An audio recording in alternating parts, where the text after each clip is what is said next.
Собирать как? Ну, изначально, например, я, да, вот выбираю, там, смотрю вот дерево, да, там, спилил дерево, беру брусок, буквально вот такое полено, да, там метр обычно, ну, стандарт.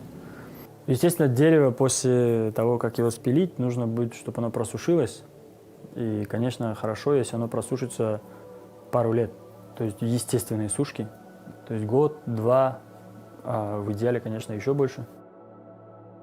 Она уже то, что где ему надо, он потрескается, а где ему надо, он там еще что-то, да. В любом случае, я сушу его без коры. Потому что если она в коре, ну, форму может поменять потом еще. И только после этого я, получается, распускаю его на бруски.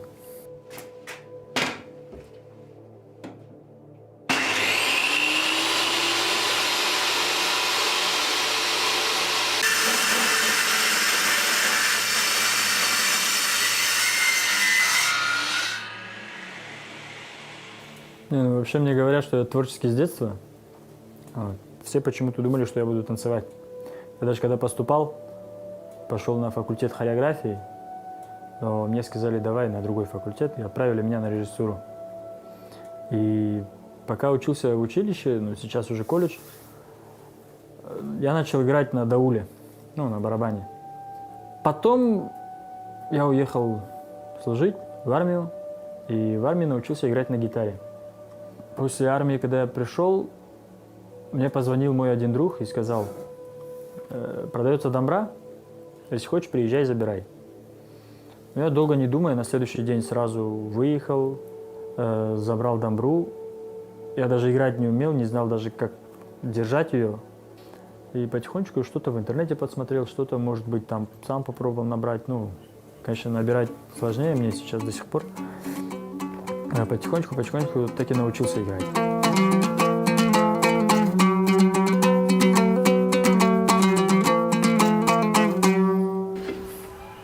Вот, потом уже распускаю его по лепесткам. Там на корпус идут где-то 3-4 миллиметра, в зависимости от плотности, опять-таки, и от структуры дерева. Потом, когда лепестки готовы, уже надо их согнуть и высушить в нужной форме. То есть это делается специальным образом, то есть смачивается, а потом уже сгибается. Потом на форму, все это сохнет день, может два. И после этого уже начинается сборка.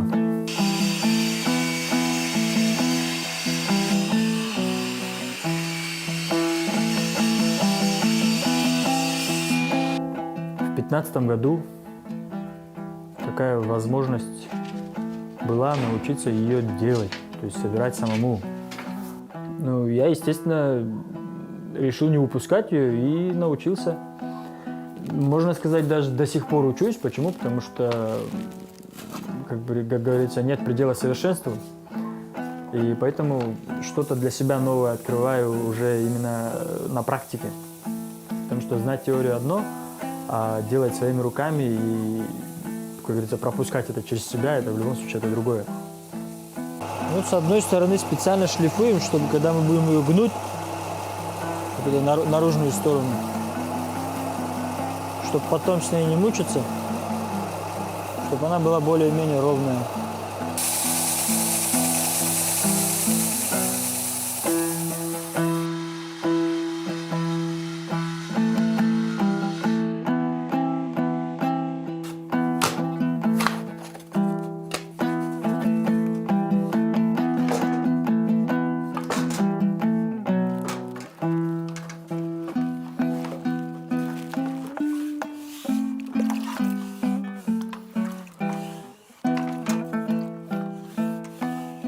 Сейчас смачиваем дерево. Вообще он должен стоять долго, но и так тоже результат один и тот же, в принципе. Вот это уже у нас готово.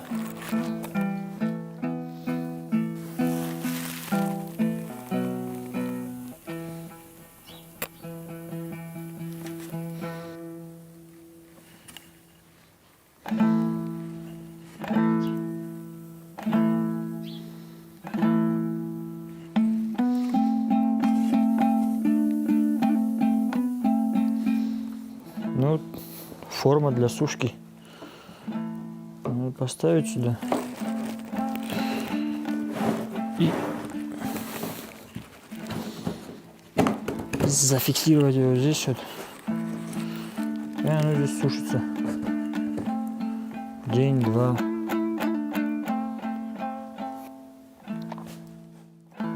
Гриф состоит из 3 частей изначально. 2 куска. Один гнется в правую сторону, другой гнется в левую сторону. Чтобы гриф не повело, они ставятся друг напротив друга именно вот таким образом. А посередине, более потоньше уже, нужно будет ставить проставку, чтобы она вот так вот не гуляла. Получается, раз, и чтобы вот так вот тоже не гуляла. И за счет этого он крепко держится.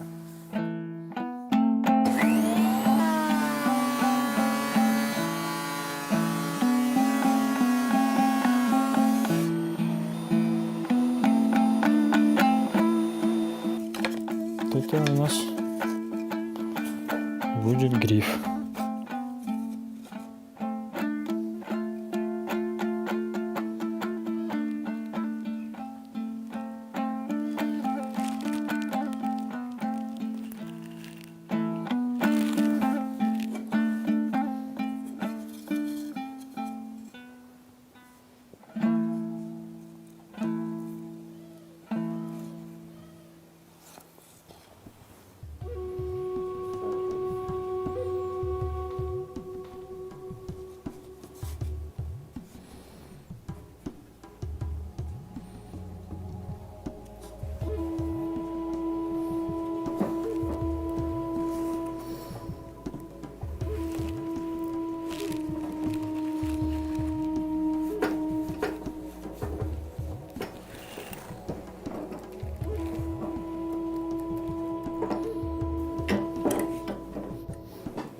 Ну, вот этот станок, на котором домбра собирается. Здесь вот кладем сюда гриф и уже на нем собираем корпус. Вот. У нас уже есть начатая домбра. Это пока отложим. Вот на нем и будем показывать. Домбра является древним инструментом, и наши деды, прапрадеды изначально они не пели под домбру просто, да, вот песню какую-то определенную, а с домброй ходили в основном странники, путники, и у них при себе всегда была домбра. И когда они перебирались с одного места на другое, то есть они рассказывали историю.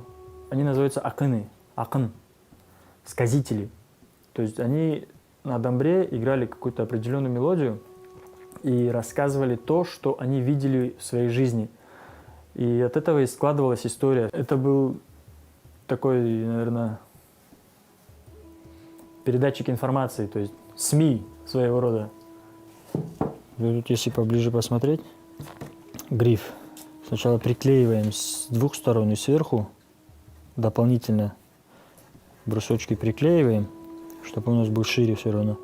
А потом вырезаем уже по форме самого корпуса, чтобы лепестки ложились. Вот. И начинаем уже приклеивать лепестки. Чтобы лепестки приклеить, берем же вот такой гнутый лепесток. Сначала прикладываем. И смотрим. Хотя бы примерно нужно будет вычертить. Вычерчиваем.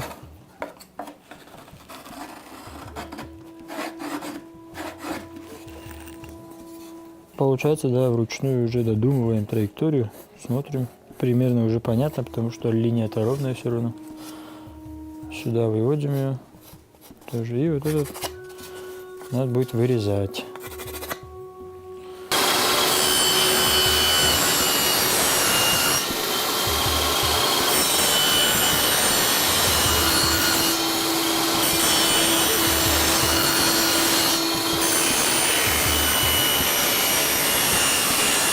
уже на шлифмашинке он подгоняется по форме уже лепесток как лепесток.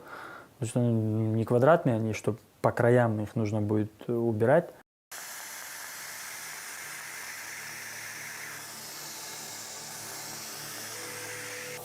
Домбра являлась культовым инструментом, то есть она тесно связана и с историей, и с культурой ногайского народа. Вот эти аканы, сказители, когда начинали свой рассказ, они в любом случае играли и параллельно играли на домбре. Почему? Потому что рассказывать было интересней так, и слушать было интересней. Больше людей собирались вокруг него. И исходя из этого, он передавал информацию большому количеству людей, и за счет этого сохранялась вот эта вот культура, которая была у нагайцев, которая сейчас тоже сохранилась. Это вот маленькая штучка держит вот здесь вот домбру с этой стороны.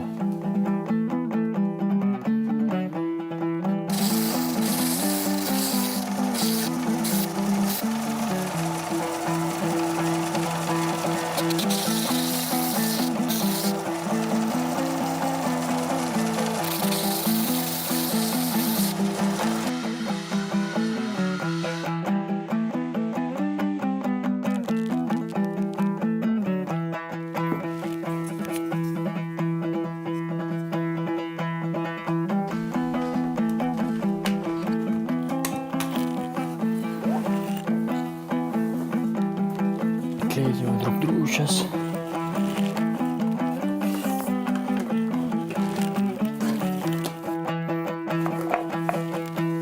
Вот таким вот образом приклеиваем все остальные лепестки. И каждый лепесток клеится где-то около, надо ждать где-то около час-полтора, чтобы он прям хорошо приклеился, высох, чтобы он уже был готов. Собирается, заклеивается, подгоняются лепестки. Все это уже после того, как собрано, сам корпус, когда уже собран, нужно будет выточить гриф по форме. После того, как мы гриф подогнали по форме, получается, полностью мы его шлифуем, и получается у нас большая ложка.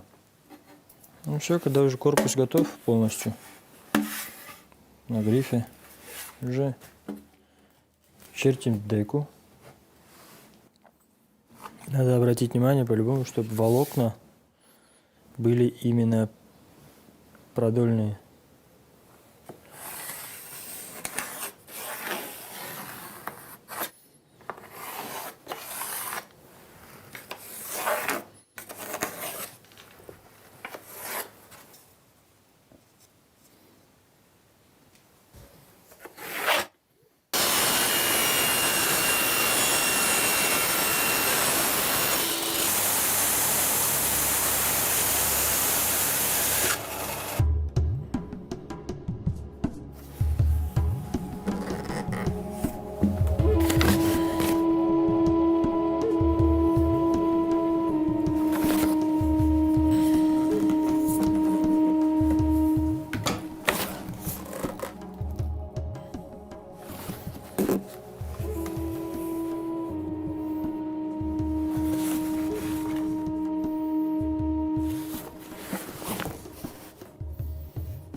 Ну вот, сейчас дека приклеится, будем дальше продолжать. И перед тем, как клеить, мы его подготовили, подшлифовали немножко, ближе так подогнали по размеру и уже приклеили к корпусу.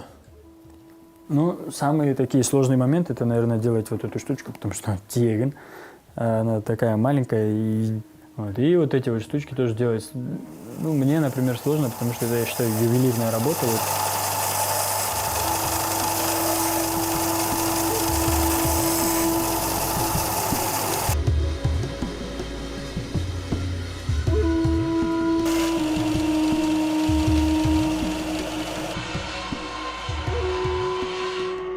И потом уже, когда мы деку подготовили, когда мы уже приклеили деку, это все уже настраивается звук.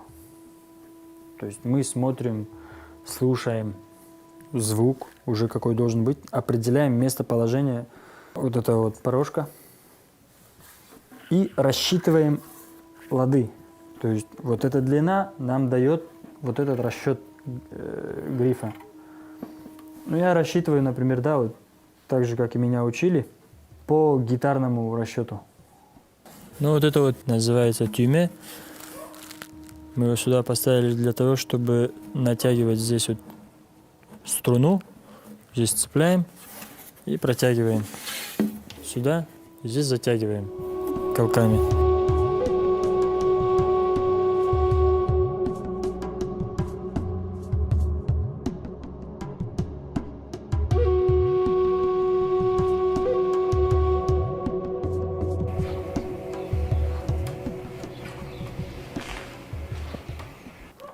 Потом же, как струны натянем, надо будет струны настроить и потом рассчитать, где должен стоять тек. Допустим, здесь, там, я не знаю, там он все равно 2-3 миллиметра роли играют все равно в любом случае.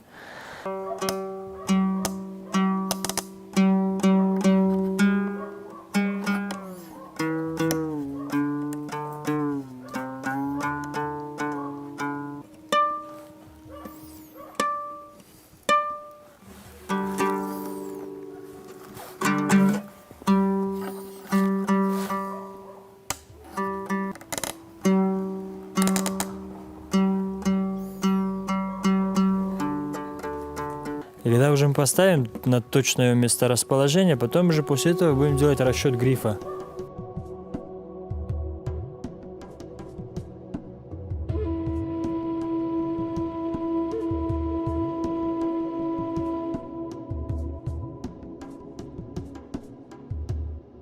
И еще тот момент, который интересует многих людей, из чего делаются струны. Раньше вот когда не было лески, то сейчас леска появилась, упростили. А раньше все это делалось из кишков. Процесс трудоемкий, процесс подготовки кишочков. Может быть, поэтому сейчас не заморачиваются.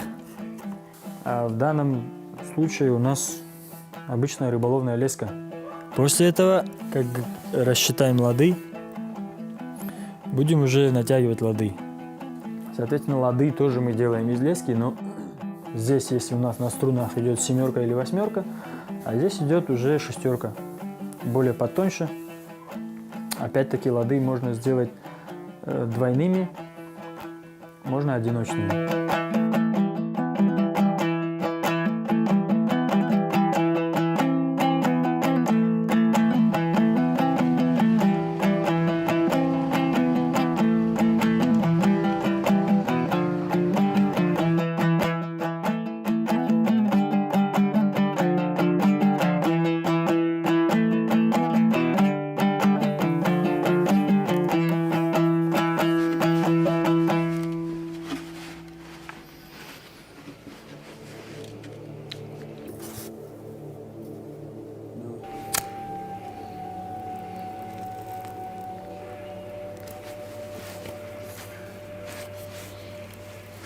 В самую последнюю очередь, перед покраской, перед тем, как буду лакировать, нужно будет делать отверстие для резонации.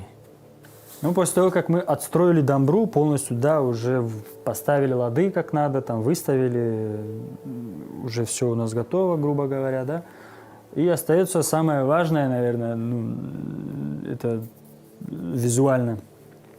Это уже сама инкрустация, то есть украшение.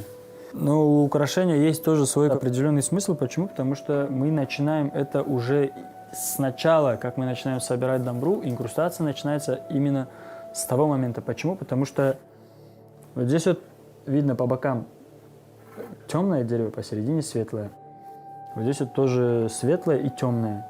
То есть это тоже своего рода какая-то инкрустация, потому что и это начинается изначально, уже с первоначального этапа, потому что мы его заклеиваем так, мы уже готовим дамбру именно так.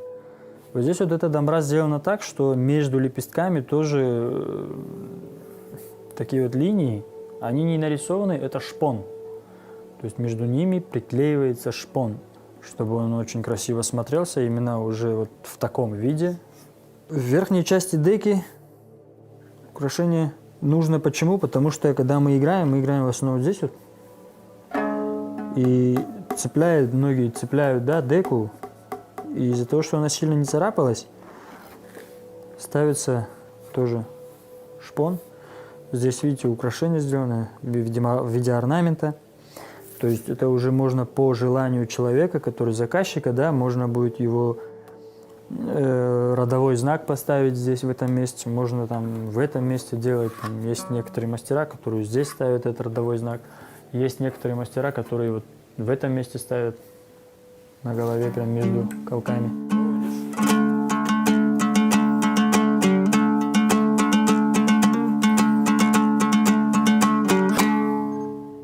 И я считаю, что домбра должна быть, ну не скажу у всех, но у всех умеющих играть, у всех, кто может играть, и у всех желающих.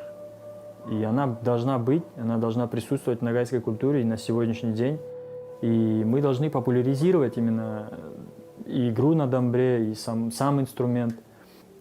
А учитывая то, что на домбре большинство песен на нагайском языке, то есть это тоже хоть какой-то процент, но будет способствовать тому, что сохраняться будет язык.